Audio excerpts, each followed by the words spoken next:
Welcome. I'm Linda Hill. I'm the Executive Archdeacon, and I'm really delighted to be here. We ran this workshop a week ago. Energy was great, really good questions, and I expect it to be the same thing. People very deeply involved in ministry in their parish with lots to share, lots to ask about.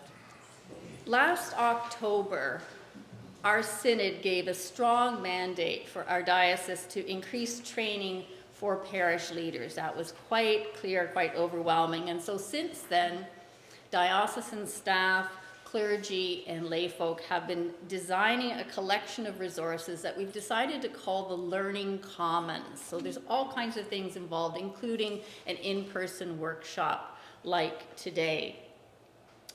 Most of the resources and training will be online through our website or on Zoom, but I hope that we always have a few in-person workshops, because you certainly get a sense of what the real questions are, what the issues are, and they're worthwhile. There will be online modules that you can watch as a congregational council or a parish council or on your own, and they'll probably be about 15 or 20 minutes long, those online modules. There'll be resource hubs, which are small groups of people who gather resources on specific topics, and they will post them on the website. There may well be Zoom meetings connected with that. And there'll be a handout that you can take when you leave, and it's actually a reproduction of what was in Crosstalk describing the Learning Commons. There'll be knowledge networks made up of people who connect around various topics such as rural ministry or children's ministry, but whatever form these sources of training take, all the training is designed to help strengthen your parish ministry. And Bishop Shane has been referring to these, this kind of training and resources as the oak and the iron that holds beautiful stained glass windows together. So your church might or might not have stained glass windows, but if they do, you know that there's that important part. You look past it, you don't even pay attention to it, but that oak and that iron holds the beautiful stained glass in place. So today doesn't involve, actually, in the sense that we do on Sunday morning, worshiping God or serving God's world, but it provides support for those things to happen. Now, in this room, back in November, 19 people gathered for a focus group. And put up your hand if you were part of that. There were 19 of us there. Others came to last week. And we discussed what churchwardens and parish clergy and treasurers wished they had been told when they started in the ministry, whichever ministry it was, and what they felt would be useful. So we had a wonderful focus group, great discussion, and some of the information that they said was needed was given last month at the Property and Finance workshop. All that material is now online, separated into two separate workshops, Property and Finance. And some more of what people told us was needed will be presented today, and further material will come in the one form or another in the Learning Commons, as I mentioned. Before we go any further, it's good to remind ourselves that this really is sacred work that we are involved in, whether we're clergy or lay, work that is firmly rooted in our Christian faith. And so let's listen to what St. Paul says in 1 Corinthians. You've probably heard it many, many times, but having it speak to those of you involved in parish ministry. Now, concerning spiritual gifts, brothers and sisters, I do not want you to be uninformed. Now, there are varieties of gifts, but the same Spirit.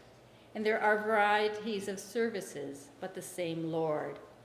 And there are varieties of activities, but it is the same God who activates all of them in everyone. To each is given the manifestation of the Spirit for the common good. Hear what the Spirit is saying to the church. Let us pray. Almighty God, by your grace alone we are accepted and called to your service. Strengthen us by your Holy Spirit and make us worthy of our calling. Through Jesus Christ our Lord, who is alive and reigns with you and the Holy Spirit, one God, now and forever. Amen. I hope each of you knows that you have been called by God to offer your gifts to the church. For those who are clergy, it's part of your life's calling. For those who are lay, it's not volunteer work. I mean, in a sense it is. We use that phrase, but it is ministry. We've all been called by God to particular responsibilities with gifts given for the common good. And so that's what today is rooted in. I know many of you are very concerned about the viability of your parish. And today is not specifically designed to address that. That said, there will soon be lots of training available in the Learning Commons that is designed to address that issue and all the issues connected with it. Today, though, we'll talk about the roles and responsibilities of churchwardens, the functioning of corporation, the functioning of council and vestry meetings. We'll talk about employment issues and contracts, as well as safe church and screening in faith. And future modules and workshops will cover what we can't possibly get to today. So we'll try to keep it fitting in our time. As I said, we look at the qualifications and responsibilities of churchwardens and the forms of governance that directly affects parish ministry. So we're not going to be talking about diocesan synod or diocesan council. There'll be modules developed on that will come out later this year or next. As you might know, screening in faith is a set of policies and procedures for keeping children, youth, and other vulnerable persons safe. But it also addresses screening leaders for ministries that are not directly involved with vulnerable people. And later this morning, I will give an overview of screening in faith. But for the moment, let's just think about churchwardens. How easy is it to get churchwardens in your congregation? And does anyone have a challenge getting churchwardens in your parish? Okay. You might think the way to do it is to set the bar really, really low. Someone who is breathing and didn't run away fast enough. Okay? It's a plan. But it is possible for a congregation to get a really good fit between the person and the role if we as a diocese provide training and support, and if the parish has reasonable expectations of them. And my hope is that wardens have an enjoyable and meaningful ministry, and that others see that when the time comes, that it could be something good for them to step into. Now, you might not believe me that this is possible, and I had those notes written a month ago, but 2 weeks ago, I saw an obituary in the Citizen, and it was for Jim Ritchie, parishioner from St. John's, North Canada. And it was not one of those huge obituaries that have like every detail of the person's life. It was quite a modest size.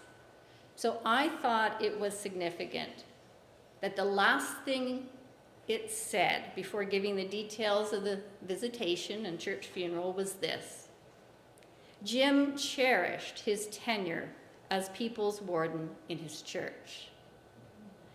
And I know Jim, and Jim became warden over 15 years ago, and yet that memory remained as a good one. And I think that is a beautiful testimony to exactly what we are striving for. Discernment is needed when wardens are chosen. We need more than a warm body. Not just anyone can make a good warden. It's quite demanding. And putting a round peg in a square hole, we know is never a good idea. So let me ask you a question. Let's say you have a wonderful parishioner, been around for a few years, super creative, enthusiastic, a real people person, lots of energy, but they're terrible with details and don't care much about property or finance. Let's make them a warden. How well do you think that will go? So think about the person. Make some discernments. If you are that person, think about it. Everyone has gifts to offer the church, but not everyone is cut out to be happy and effective as a church warden. And we'll touch on later about the nominating process as well as succession planning. But for now, let's consider the personal qualities needed for a church warden. And Gina, if you could help with that. What makes a good warden or an effective warden? And Gina's going to write down, So let's name some qualities of what would make a good church warden, and there'll be a whole pile of them. Regular churchgoer. Great. Organized. What was that? Organized? Organized. Okay. Patient. Patient. Yes, patience. Definitely. Willing to serve. Okay. So you got organized, patient, willing to serve. Easy temperament. Easy temperament. Discreet.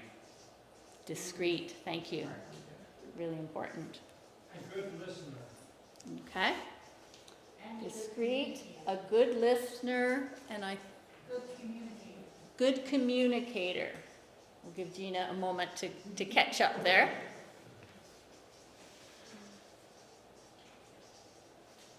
There's probably some others. People skills. What was that? People skills. People skills. Compassionate. Mhm. Compassionate. Enthusiastic. Okay. See where she's at. Enthusiastic. Decision maker. Okay. Decision maker. Trustworthy. Okay. Trustworthy. Conflict? What do you mean? See where she's at right now. Handle conflict. Thick skin. Want to flip it over? What do you think? Well, before you flip it over, take a look. Is there anything missing? I'm sorry? Imaginative. Okay, Catherine's talking about the ability to speak the truth in a way that people can hear.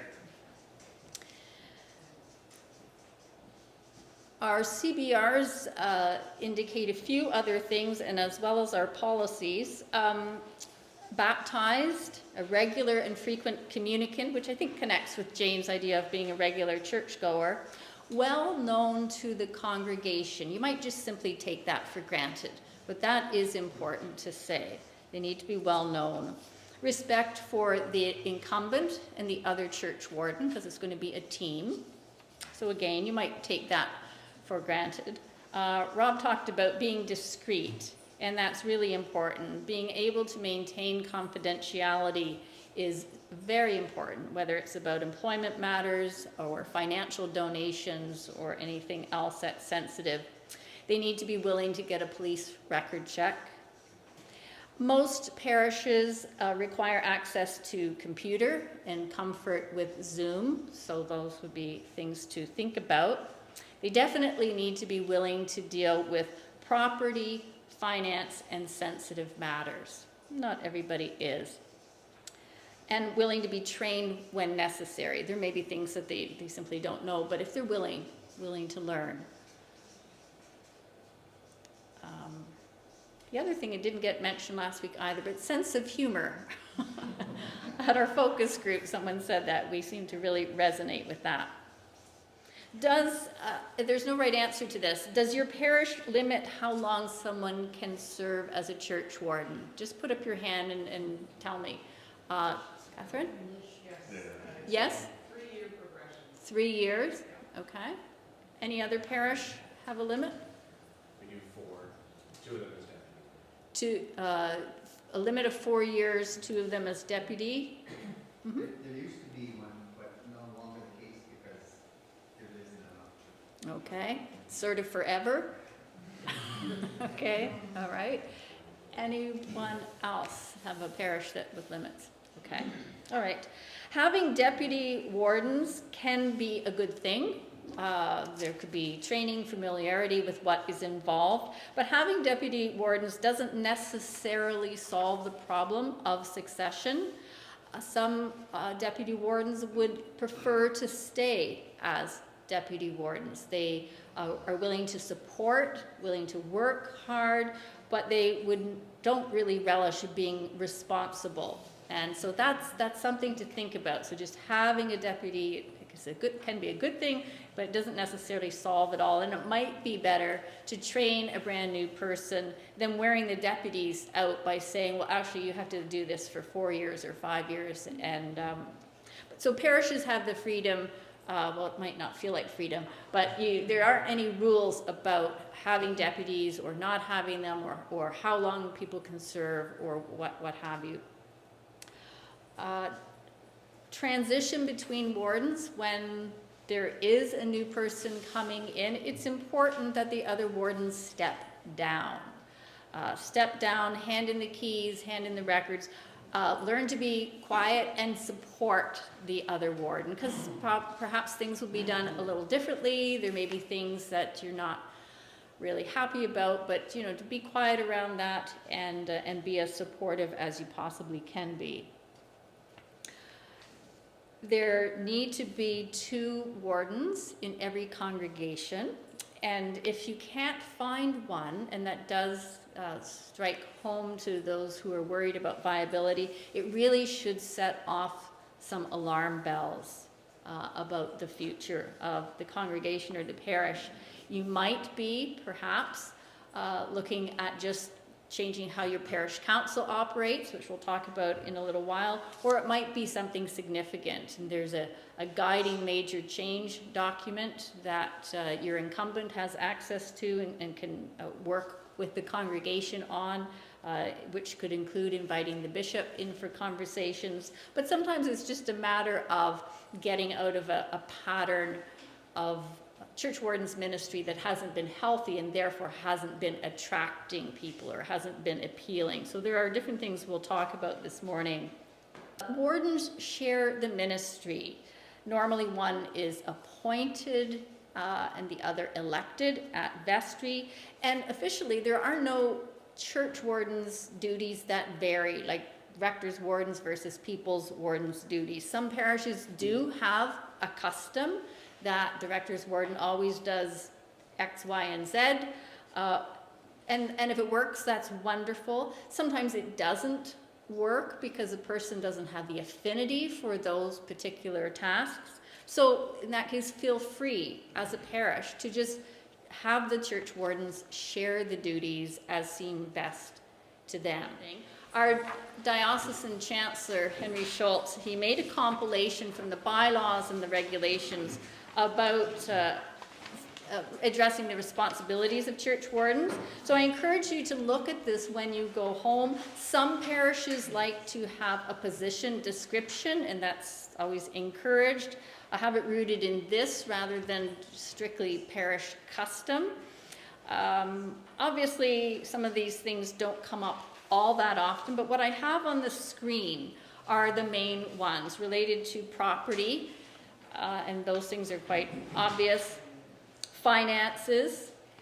It says synod because one church warden needs to attend synod, and there's a reason for that. It's not just, oh, let's overburden the church wardens, but it keeps synod connected with parishes in a realistic way. So we don't want synod over here, people voting for pie in the sky kind of things. We want a lot of church wardens there so they can also say, I'm not sure that that motion makes sense for parishes, and so that you actually have people experienced in the governance of the church making decisions at synod. So there's a reason for that. Contracts and employees, church wardens with their incumbent are responsible for that, and Paul will be addressing those. There'll be various policies. Again, they don't affect things frequently. They don't cause a lot of work, but you need to know about privacy policies and screening in faith and so forth. The parish list, and occasionally appointment process when a priest is being appointed. Churchwardens normally delegate a number of these things. There'll be people who count the money. There'll be an envelope secretary. There'll be a treasurer. There could be a parish administrator who looks after the parish list. So although ultimate responsibility is there, one can delegate all or part of those responsibilities. So are there questions about any of that, or comments about how the responsibilities are shared or where they are? Let's say that someone is considering stepping up and becoming a churchwarden, but they already convene the Christmas bazaar or whatever the major fundraiser is in your parish, or they head up an important group that takes a lot of time. You're on parish council or you're the incumbent. What do you do? What would people do? They're doing an amazing job with some big fundraiser, and they're wondering about stepping up and taking on being a churchwarden.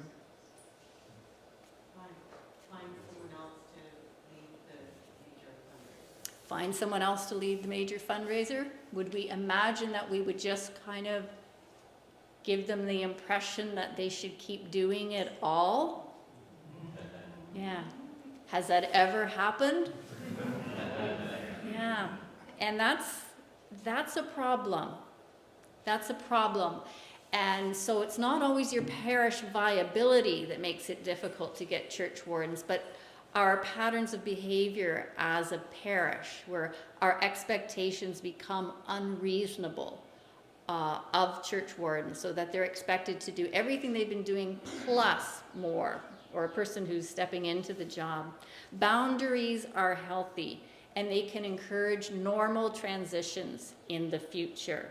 And it really, really helps with recruiting new, good people. If they look at it and go, well, okay, you do it for a certain time, and then you can step down and you're not guilted and you're not feeling like you have to carry too much.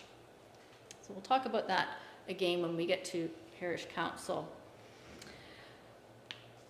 The incumbent and churchwardens make decisions together. So that forms the corporation, the people who can bind, as you said, who can bind the corporation by signing an employment agreement or a contract for a new roof or what have you. It's important to remember that deputy wardens are not members of corporation. They can't sign documents on behalf of the parish. They can't make decisions that are rightly that of corporation. Now, some parishes expand corporation to include the treasurer and the deputy wardens, and sometimes it's called an executive. People have different names for it, and they think that it will streamline things and be more efficient, and sometimes it does.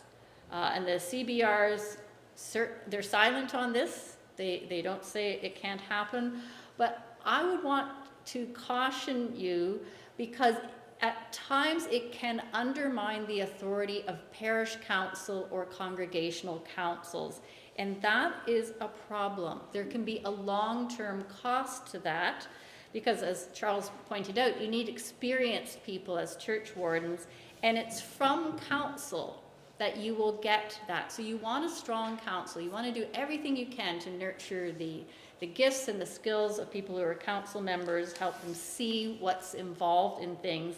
So think about, if you do have a group that's off here doing a lot of work, making all the decisions, and then they come to council essentially for a rubber stamp or approval or inform them, it is possible that really, really effective people won't be interested in being part of a council like that, because it's just, it just receives reports, it just approves decisions that have already been made elsewhere. And so then you don't have a really active vibrant council with people who might be willing to step forward in time to serve as church wardens. So none of these are rules. These are just things to think about, that our behavior and our patterns can have unintended impact on how people are experiencing what it's like to be on parish council and what it means to be a church warden.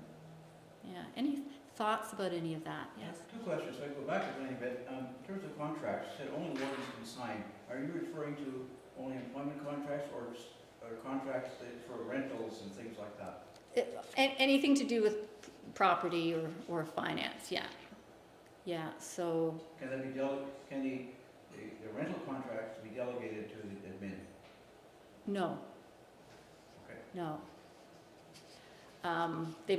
Parish admin might be very involved in preparing it and what have you, but because it would show that the wardens are approving it and being involved in it. Steve? The incumbent can sign it. Yeah. Yeah. A member of corporation, yeah. So if you didn't hear that, Steve pointed out an incumbent or church warden, a member of corporation can sign and bind. Well, you would have 3 members of corporation, and one really hopes that one of the 3 is there to sign, and otherwise you reach out to Ascension House so we can figure it out. It might depend on the importance of the contract. As I mentioned, at least one church warden must be a member of Synod, and that's to keep Synod grounded and rooted in reality. And obviously lay members also serve on congregational council or parish council and on the parish committee when a new priest is being appointed. It's good to start thinking about the future officers and who will serve as wardens early. Parishes vary, but you don't really want to be in a panic in February. So some think about this all year long, but I encourage people to, before the Christmas rush, to begin looking ahead, having some conversations, finding out whether the current church wardens are able and willing to continue. And as was indicated earlier, if you don't have enough people to serve as wardens, maybe there's some events that need to be let go of so that the energy can be put to the fundamentals. So there are some big questions that need to be talked about. So it's there are big decisions that sometimes need to be made.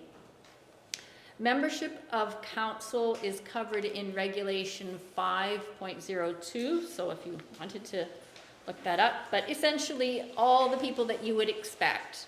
The incumbent, the associate incumbent, the church wardens, of course, the treasurer, lay members of synod, and then what it says is additional members as may be determined by the annual meeting of the vestry.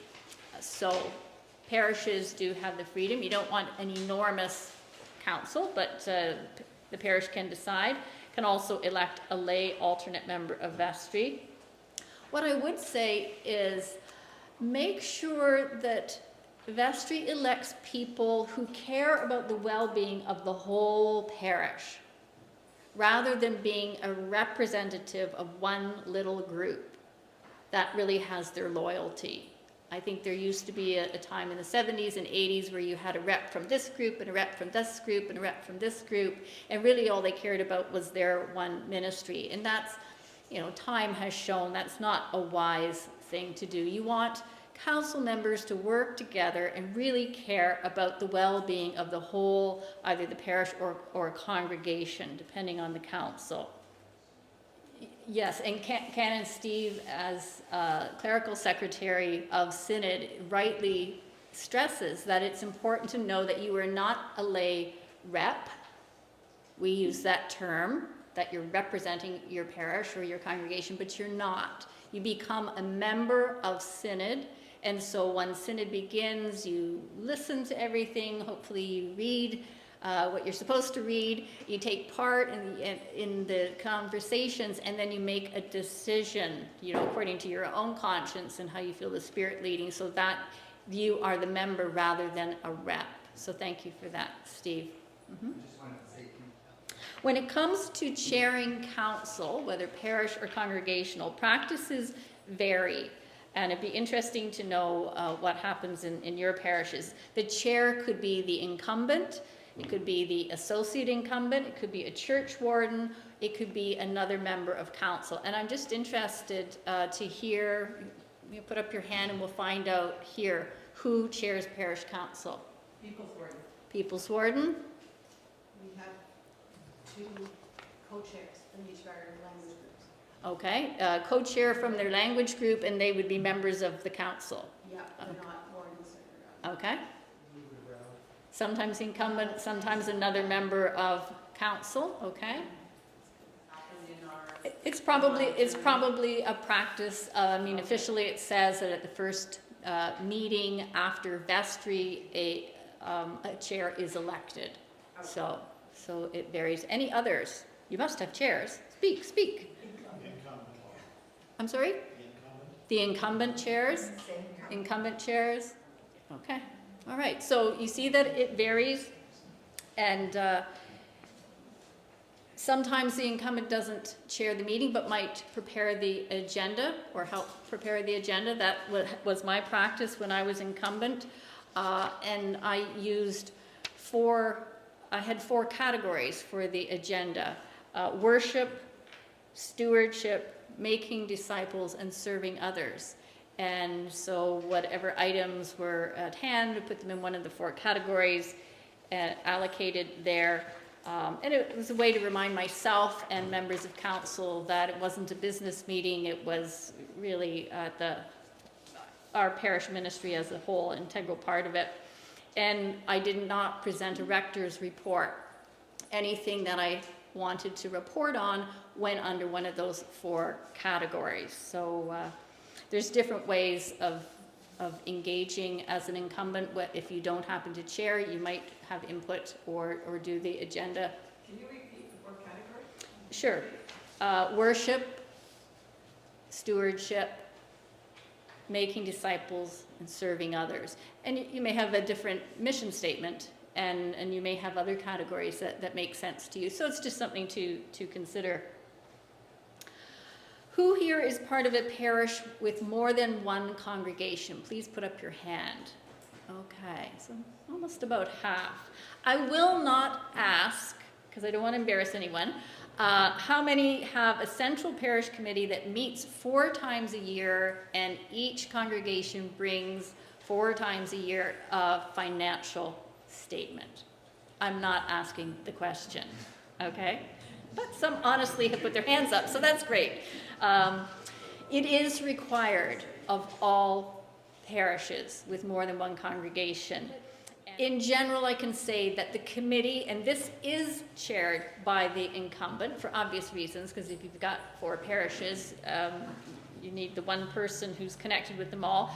So the committee would include the incumbent, any associate incumbent, the church wardens, and lay members of synod. Okay, so that you can see how that works. They must meet at least 4 times a year, and they deal with matters of joint interest to all congregations. If there's a rectory, they care about that. Obviously, finances would connect them. And the committee must receive a financial report from each congregation. So 4 times a year they get that. So sometimes they have kind of fallen away in recent years, and I really, really encourage that this is a rule well worth following. It builds morale, it strengthens the parish as a whole. You notice if there's something really wrong or a problem that needs attention. So I really encourage you, and if you haven't been doing it, reach out to me or to your archdeacon and talk about how you can get that started again. How many people attend a congregation that has a cemetery? Please put up your hand. Okay, yeah. Some put up lots of hands, yes, as many fingers as you have.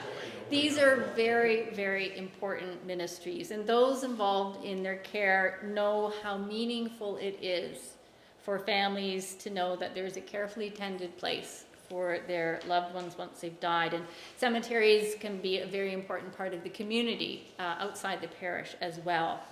A board should have between 3 and 7 members. They're elected by vestry. The incumbent is always ex officio and really needs to make sure that the committee members are well supported.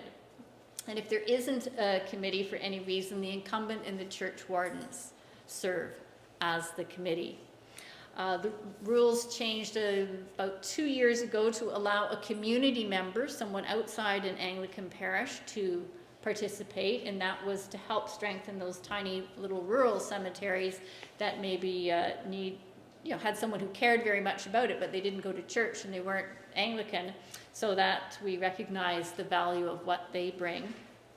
And the board's authority is limited to running the cemetery, selling plots and caring for it, and setting bylaws. But the bigger decisions about selling anything or buying anything is the responsibility of vestries and corporation.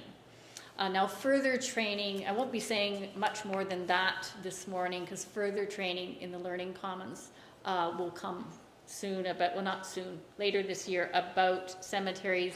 And meanwhile, you can reach out to Sean Scramita, who's the Commissioner of Cemeteries, or myself. And any church warden and incumbent has access to all emails for Ascension House and elsewhere. That we always send out a diocesan directory, so you can reach if you've got questions about cemeteries. There's a yellow handout. It's about the orders of business at at vestry meetings. Probably pretty familiar. Vestry is chaired by the incumbent or someone the incumbent appoints. It could be the associate incumbent or someone else. It could be an archdeacon or someone the archdeacon appoints. I remember when I was first ordained, about the only piece of advice I really remember being told, my supervisor said, make sure you serve food before a vestry meeting. It keeps everybody kind of calm. It's like, yes, okay, so that's a good one. It is a formal meeting, although it should be friendly, but it is formal. It's a very restricted agenda. It's prepared ahead of time. You don't want to blindside anyone. You give due notice. You ask for agenda items beforehand. It would be a very, very rare thing to accept a new order of business at a vestry meeting. And the chair determines whether something is allowed to get on the agenda.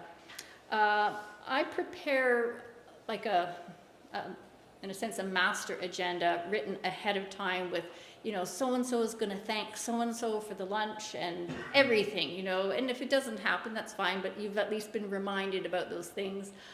Draft motions, because you know that somebody's going to make a motion to accept the treasurer's report. So, put as much as you can out, share it with the vestry clerk, and use it if you are the incumbent.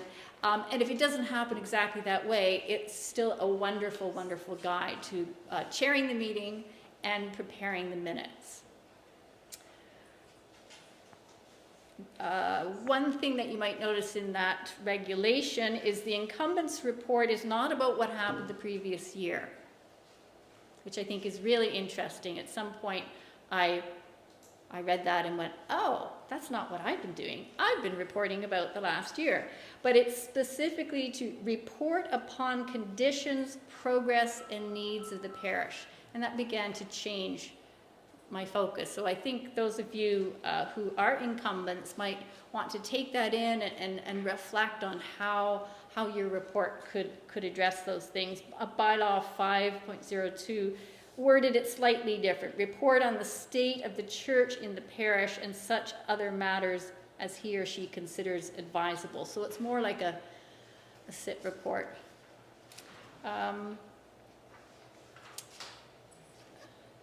Suggestions, ideas, and complaints they need to be brought up at some point, so you need to figure out a way to do that, but it's not ideal to fall into the habit of making vestry when that happens.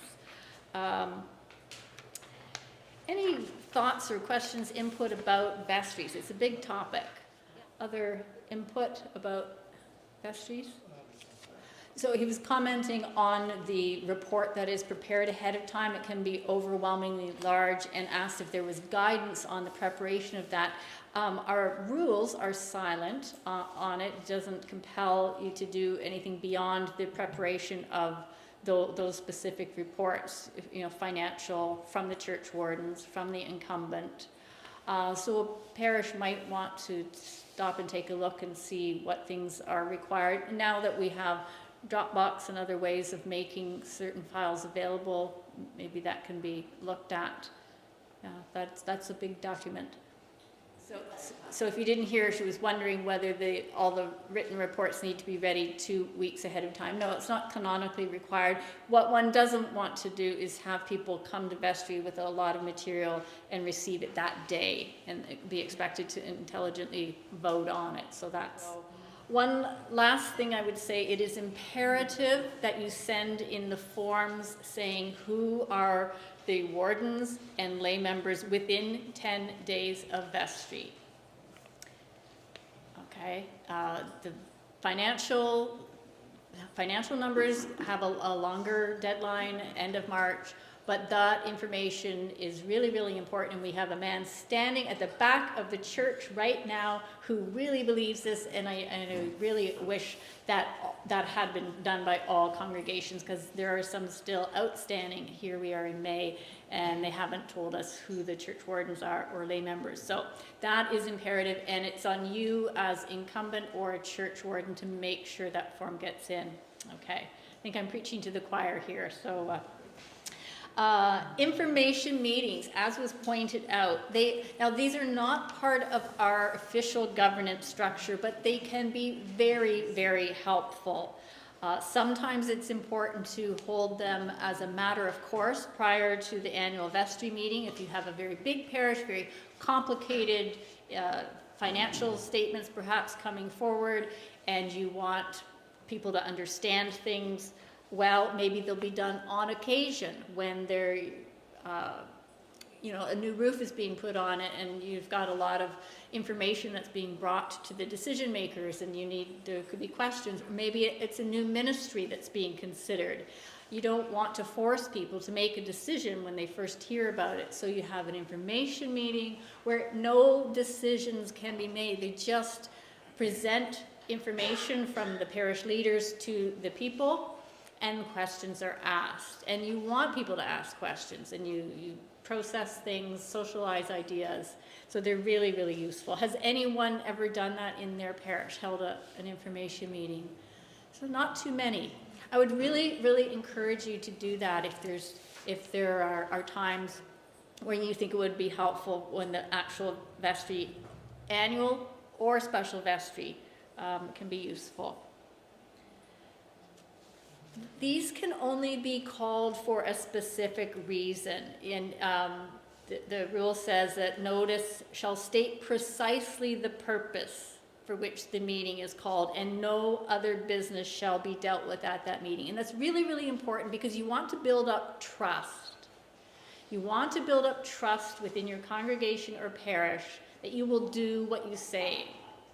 And so you think it's going along really well, and then somebody puts up their hand and makes a suggestion, and everybody agrees. Well, the trust then for people maybe who couldn't attend that meeting is broken, because you didn't do just what you said you would do. So it seems like a small thing, but it really is important that a special vestry is defined very carefully, and you just do that.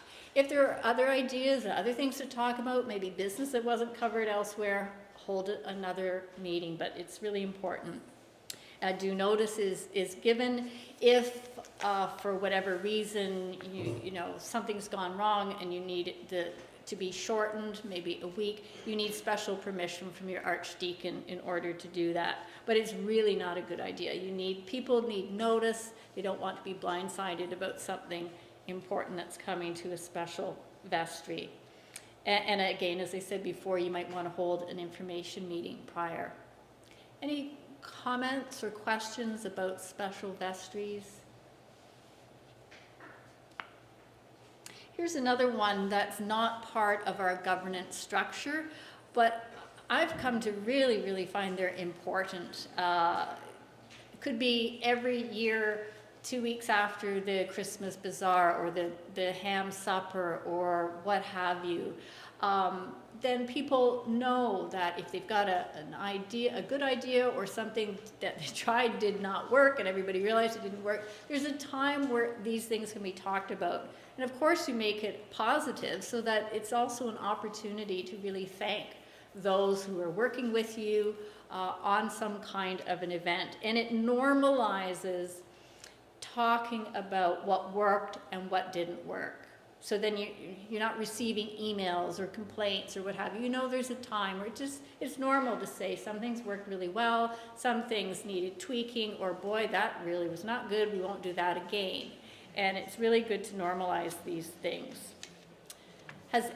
Does anyone here have on occasion have used a debriefing meeting? Does anyone always hold a debriefing meeting?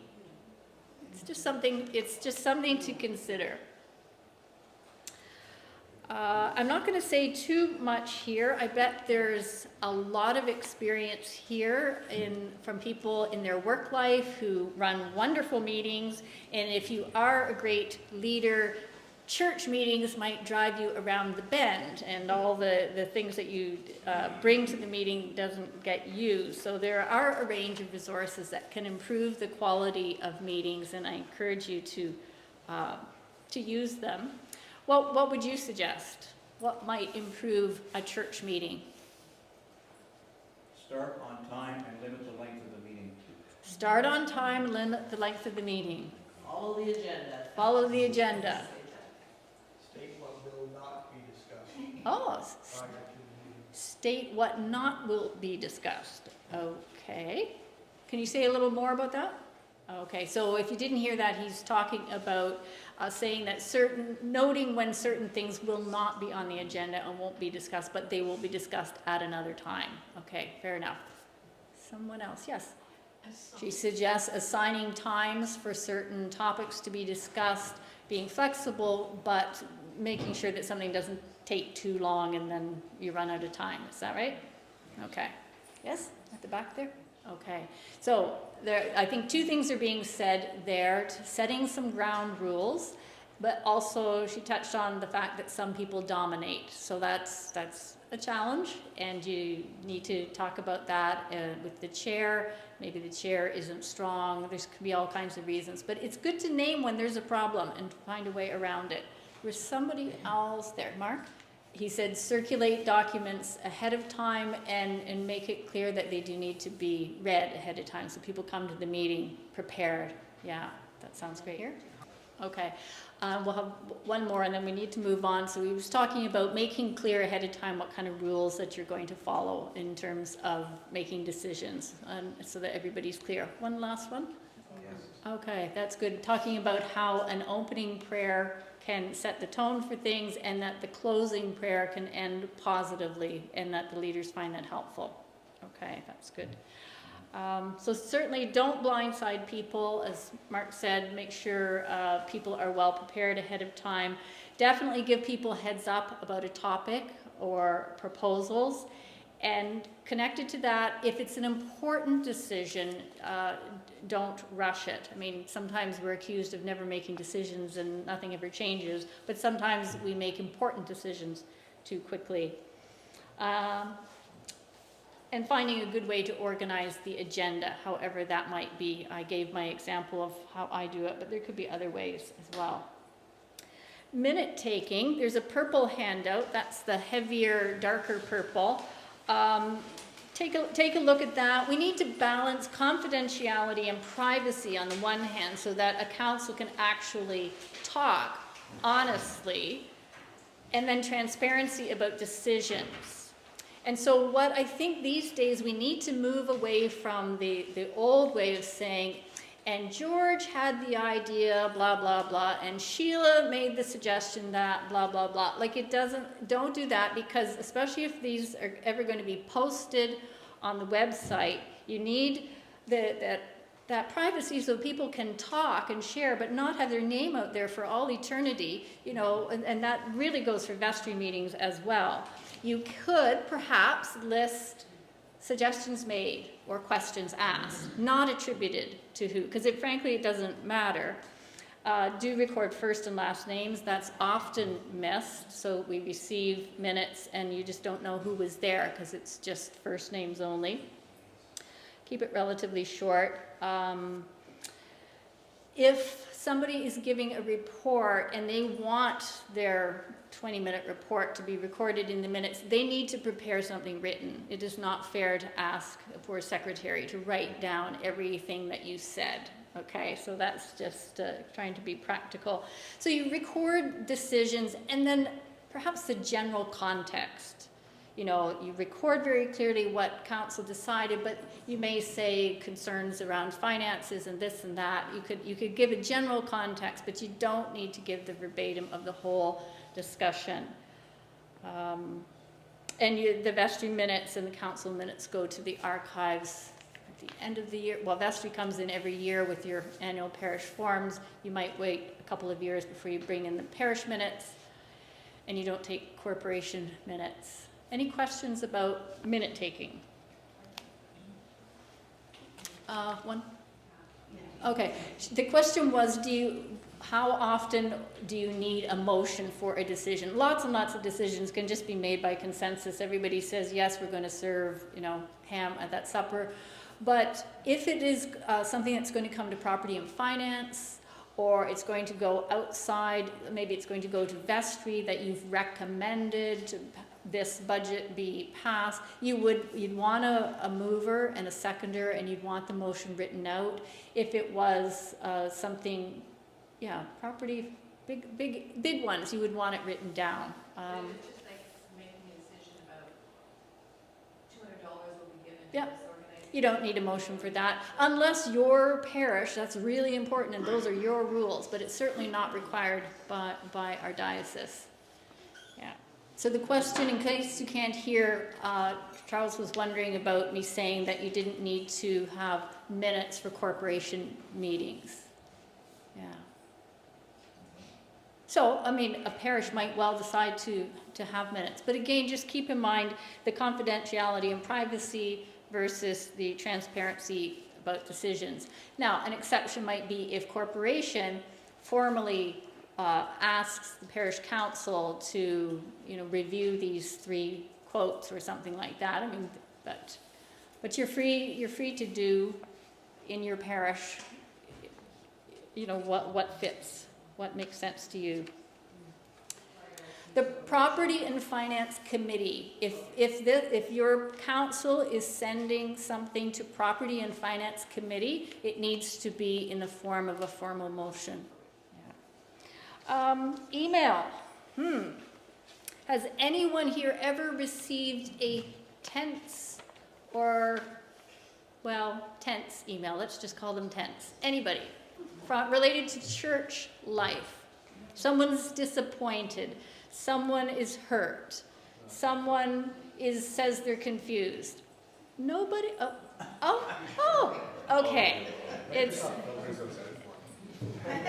So, email really, really needs to be used for transactional business, not for expressing your disappointment that the flowers weren't done well or something like that. When things get sensitive or heated, and somebody has sent you an email that says that they're, disappointed about something that you did as a church warden or an incumbent, I wouldn't answer. I'd pick up the phone, or I'd send a note and say, let's connect next week. The last thing you want is emails going back and forth and back and forth. Relationships are really important. And somebody might send an email that they regret later, or it's not going to help by responding back and forth. Yeah. Also remember that the whole parish someday could read these emails.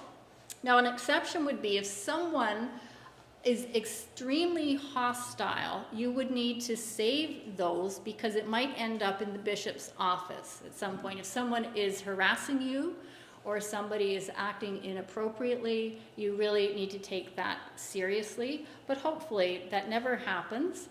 And it's just a matter of reminding people that, you know, you're all in it together, you're part of a team, you're doing your best, and if something goes amiss, just have a conversation about it, maybe on the phone, maybe in person, you know, there's no right way. Any thoughts about that? Mm-hmm. If you're prompted to answer right away, don't. Wait for 24 hours. Well, pausing and stopping and thinking is always a good thing.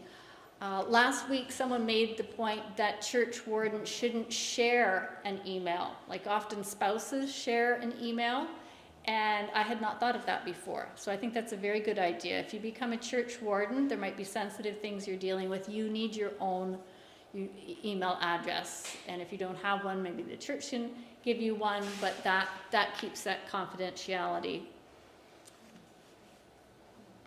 There's lots of guidelines out there about email. Maybe that's something you could talk about once at one of your council meetings. Avoiding, you know, reply all and those long streams. I mean, you know what goes wrong, and just because it's been happening or being a pattern doesn't mean it can't be changed. And probably future church wardens would be really, really happy.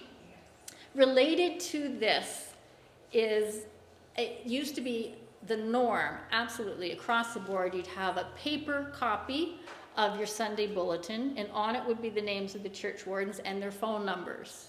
And they'd rarely get phone calls. Well, things have changed. Things have changed, and those printed bulletins, now they're on the website, they're everywhere, and plus, Canadians as a whole, and Anglicans are right in there with it, they're way more comfortable complaining through this almost anonymous format. So if you want to support your church wardens, I would stop putting their email addresses on the website or anywhere where the whole world could see them, because we can always reach through the parish office, the church office. If there's a real problem, they will hear about it. But you have good people in your congregation are not stepping forward to be church wardens because they go, oh, I'm not going there, you know, to every week have my email out there and maybe be receiving, you know, petty complaints about things. Real complaints can still come. It's very important to keep open communication, but that's a way to protect your church wardens, even if they give permission, because the next one who's considering being warden might not want that kind of exposure. So this is not a rule. This is something I've been observing, and I think it will really support church wardens to just protect them a little bit more, protect yourselves a little more. And you'll make yourself really available. People will talk to you. You'll be a person that people can trust. But you don't want to be overexposed and you know, be an easy target. Yeah. And don't forget that all church, as I said earlier, all church wardens and incumbents have access to all the emails that you would need for Ascension House or clergy that you need for Sunday supply or what have you.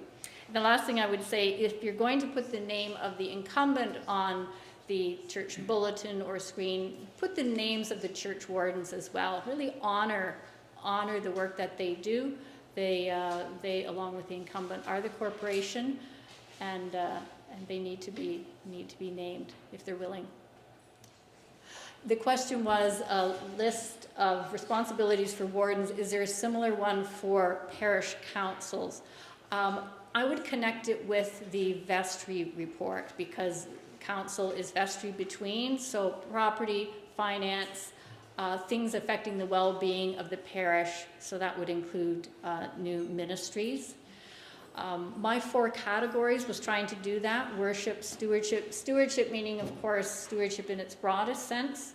That would cover finance, property, care of God's creation, that kind of thing. Making disciples, serving others. So there isn't in our CBRs a list in that sense, but I would connect it with the work of vestry. Okay, all right, well, thank you for your good questions.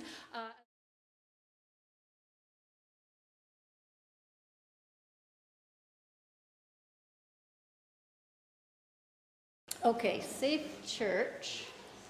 Safe Church is the general category of all the actions that we take to make church a safer place for everyone, especially vulnerable populations. It includes anti-racism training, awareness building in relation to the LGBTQ plus community, training about disability issues and so forth. Screening in Faith is a set of policies and procedures for dealing with basic issues related to the safety of children, youth, the frail elderly, those in need of pastoral care. Screening in Faith also deals with the roles of clergy, churchwardens, treasurers, and those who lead worship, reading lessons, prayers of the people, the whole thing. And Screening in Faith is the responsibility of corporation, but work can be delegated to someone else. So it's not necessarily something that you would be dealing with all the time. I knew quickly people like to know who needs a vulnerable sector police record check. It's not everybody, and the police won't give them to everybody. You have to be actually in a role where you're engaging with vulnerable sector. So that would be some obvious groups. Clergy, pastoral care team members, organists, Sunday school teachers, that sort of thing. They used to be very easily received, and police would give them out, and now they don't. Police record checks, so-called ordinary, that are not for the vulnerable sector, who needs them? Well, churchwardens, treasurer, envelope secretary, parish administrator, paid custodian, that kind of thing. Paul has already said this. Get to know people. Okay, it's really important to take time to get to know people before inviting them to take on medium risk or high risk ministry, as well as helping to lead worship. Local culture, though, is very important here. A rural parish might have far more discretion than a suburban or an urban parish. And you really do have the power within your parish to make those calls, to make those judgment calls. Knowing, of course, not everyone is suitable to be a Sunday school teacher. Even reading scripture in church or leading worship music is very significant. It's a symbolically important role. And recently, in the last few months, there was a parish that invited someone to take a position in playing in a band, and then there was some violence within a month or two, and so it was very, very awkward, and they're now going to be a little more careful and just get to know somebody before they invite them to take a public role. So luckily that sort of thing doesn't happen very often. Really, just don't put people in positions of leadership before you get to know them. So it's just a bit of common sense there. And corporation makes these decisions, not the parish administrator, not the person who sets up the schedules, but you'll have a sense of your own parish. You'll know what needs to be done and not done. Something that's been added to the appointments process. Now when you set up, make a parish profile, there is now a question. Describe the safe church in your parish, and often it's kind of fallen by the wayside, and so that's an opportunity to take another look. Don't expect you to be able to see this really, but it can be as simple as this. Sunday school teachers needed. Our growing ministry with children could use more assistance. If you're interested in helping out, please contact whoever.